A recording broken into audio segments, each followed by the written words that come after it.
Hey, everybody. So excited for our next guest. I know I say that each and every time, but you have to understand something. I have a personal connection with everyone that comes on this show. We spent some time together previous to recording, and my next guest is no exception. Lauren, my friend, will you please introduce yourself to everyone who's listening today? Absolutely. Hello, everybody. My name is Lauren Welkie. I am a senior sales enablement associate at ZipRecruiter. And in my free time, I love poetry. I love to advocate for my friends that are looking for jobs. And additionally, I'm a mental health advocate. So I'm so excited to be here. Well, thank you for being here. I will have you know that Lauren and I met through a very good mutual friend. Well, actually, it's Lauren's aunt, and I mentioned her in my last episode. She happens to be my thought partner, a solopreneur as well, who connected Lauren and I and knew instantly that Lauren would be a great guest, and I had no doubt. So, Lauren, you work with ZipRecruiter, Yeah. and last we spoke, we talked about a lot of great things that you get to do for them. And it's a large organization and how you came to that position. And I loved hearing about that. But I do want to say that as we were in the green room just now, which is pretty much just the preparation for this podcast interview, Lauren and I decided to shift gears a little bit. And I'm pretty sure everyone is going to appreciate this topic. So, Lauren, we decided together as a team to talk about mental health because you just said that in your introduction that you are a mental health advocate. And last we connected, it was just before you were getting to meet your team for the first time in person. Yeah. And now, as you returned, it's been a couple of weeks. You had a different experience than you expected. So Yeah. let's unpack that a little bit for the audience and let everybody know what we're talking about here. Of course. So Awesome. I've been working remotely for about a year and a half Mhm. and really love my job, love my company, love my team. I can't stress that enough. Great company, great culture. The work is really meaningful. And I feel very lucky. I feel very grateful. I feel very blessed to do the work that I do. Um, but I think working from home has isolated me a little bit. I'm very much a people person, and I've all my past roles have been in person. And I always joke that that's kind of my superpower is fostering relationships and being in person. So I felt slightly disadvantaged being from home, but again, I was never going to complain. And I think I felt like I couldn't complain about it because so many other people's jobs got a lot harder. And I know that there's so many people out there whose jobs got harder with the pandemic, whether you had to wear a mask every day or the mandates or, different things that people had to do to shift, especially teachers, nurses. I mean, so many different people. I kind of felt like, in my own head, who am I to complain? And so I never did. And I never really talked about it because I didn't want to complain. I know I'm really blessed. And I kind of just kept my mouth shut because I didn't think it was something I could complain about, to be honest with you. Right, So right. And then, like I said, I remember us talking about your excitement to go. And it was on the West Coast, was it yeah. San Diego, right? LA, San Diego LA. first to visit a friend, and then LA for the work trip. Right. And then we were just talking about the what happened to you when you got there and the difference that you felt with your excitement because your excitement shifted to anxiety. Yeah.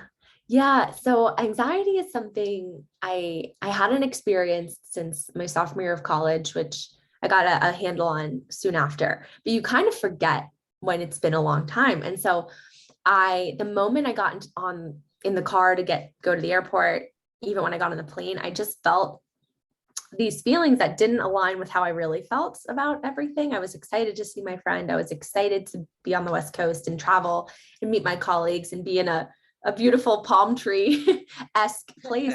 And how I was feeling inside, I couldn't really control it. I just felt really anxious. I felt it's kind of this feeling of impending doom if I had to try to explain it. And you just feel like you can't explain it and you don't know why, but you don't feel good. And it takes a really physical toll, at least for me. It's certainly different for everybody. But for me, like I kind of had this dark cloud over me the whole time. Even when I was visiting my friend, and I get so worked up that I can't eat.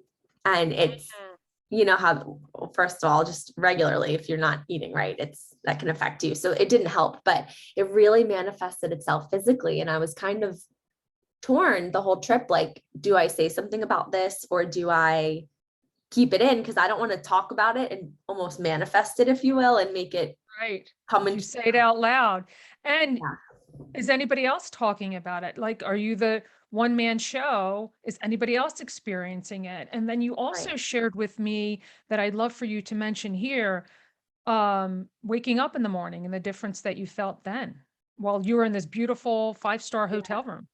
Yeah. I mean, I would wake up and I would just try to sleep in as long as I could, because I knew once I got up and moving, it'd be the same thing. I would either wake up, like with tears in my eyes, knowing I have to get through this day. And not that I have to, no one was forcing me, but in my mind, I was like, I have to get through this day and I have to pretend I'm not feeling the way I am.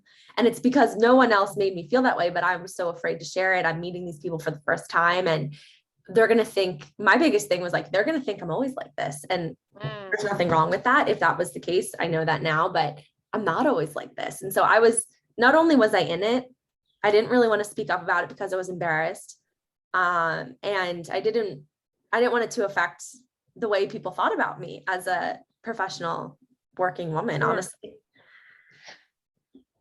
This is critical information in that we're talking about it. This is why we decided to talk about it, so more people talk about it. Yeah. That being said, what can we offer to people who are listening who might feel the way you felt?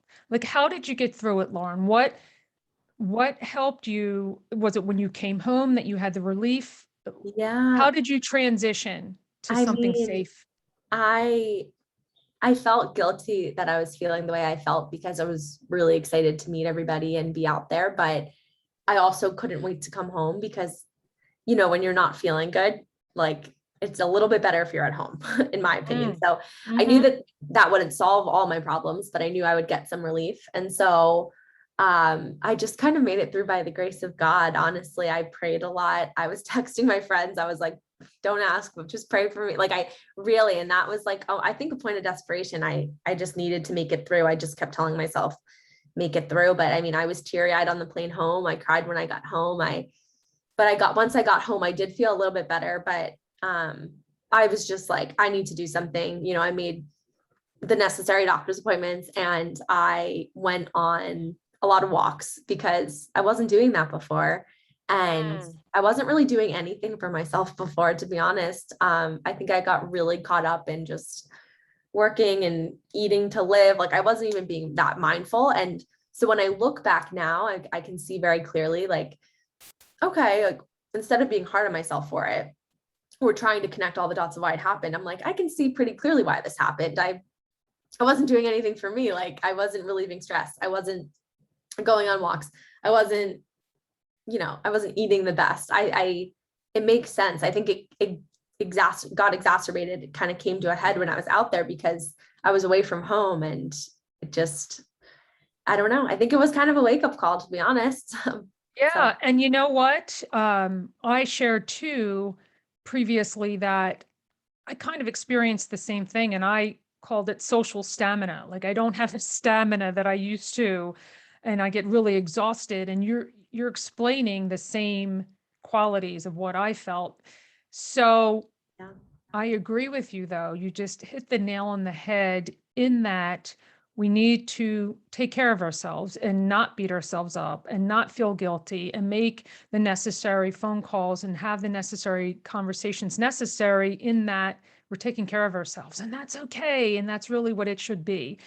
And if nothing else comes out of this episode, it's an awareness for people who are listening that perhaps have the same feeling, or maybe they didn't think they're going to have this feeling, but to pay attention to it and know that, maybe I need to take a step back and take walks. In fact, Lauren, I do that as much as I can, right? I walk my dogs, but sometimes I just need to walk myself Mhm. and just clear my mind without the phone or anything. And I want everybody to feel and do the same. But I thank you for sharing everything that you just shared, because this is a critical component of life today. There's a lot shifting, there's a lot changing, and we all had to do it all at the same time. Yeah, So, yeah. I mean, I think it's really important because I think everybody was affected, no matter who you are, by this mhm, past year and a half. Everybody was affected. And so for me, like, I think it came from, I kind of like belittled myself and was like, well, my situation wasn't that bad, or, and so what I think is happening, I think we're entering a mental health crisis. And I think there's never been a more important time to talk about it. So I think there's three components here, right? Everyone's affected. No one's talking about it. And right. we're glued to our phones, myself included. I'm certainly not immune.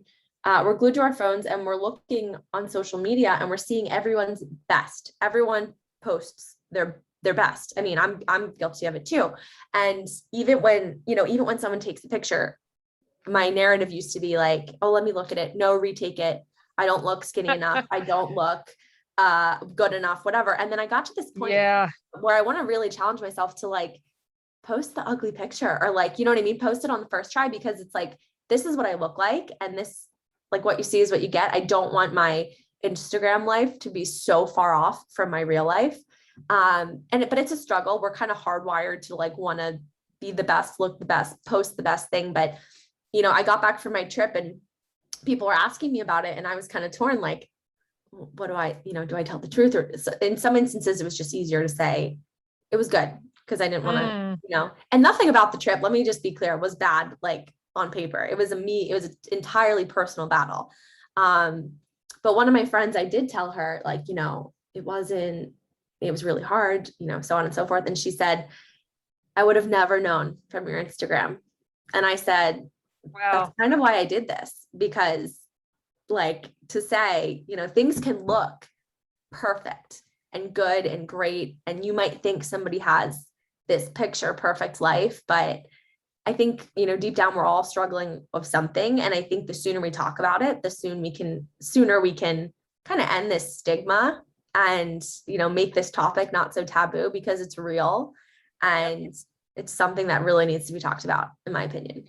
Let's ban all filters. Yeah, seriously. In that, because we're comparing ourselves to other fake selves, fake meaning things, there are filters out there Yeah. and hiding behind the truth and reality. And I am so grateful for you sharing this information, because maybe this can be the tipping point for a number of people to start paying attention to the real us, right? The real me, the real you, and that Totally. it's, and that it's, that's why we're here, and just stop the comparison. So I typically ask a question at the very end, and you may be familiar with it, something that makes you feel confident. Do you have a particular item of clothing or accessory that puts that beautiful smile on your face that you have right now that people can't see?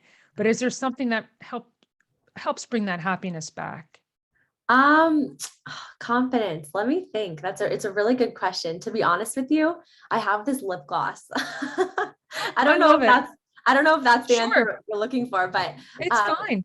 my mom just gave it to me actually like a week ago. It's called Buxom, and it's this like tinted, like semi lip plumping, but I love it. I like how it looks. And it ties together any outfit, like really anything. And it just makes me feel really confident. I don't know why. Well, that's the exact right answer. That it makes you feel, it's all about a feeling, right? Of Yeah. confidence, happiness, and joy, which is what we're trying to get to.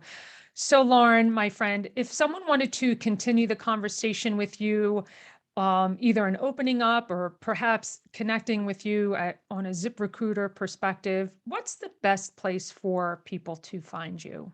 I would say LinkedIn. My LinkedIn, Okay. you can just search my name, which I'm sure will be in the body of this, but it's Lauren Welkie. So I want to say it's linkedin.com/Lauren E. Welkie. But you can just search me. Um, Yep.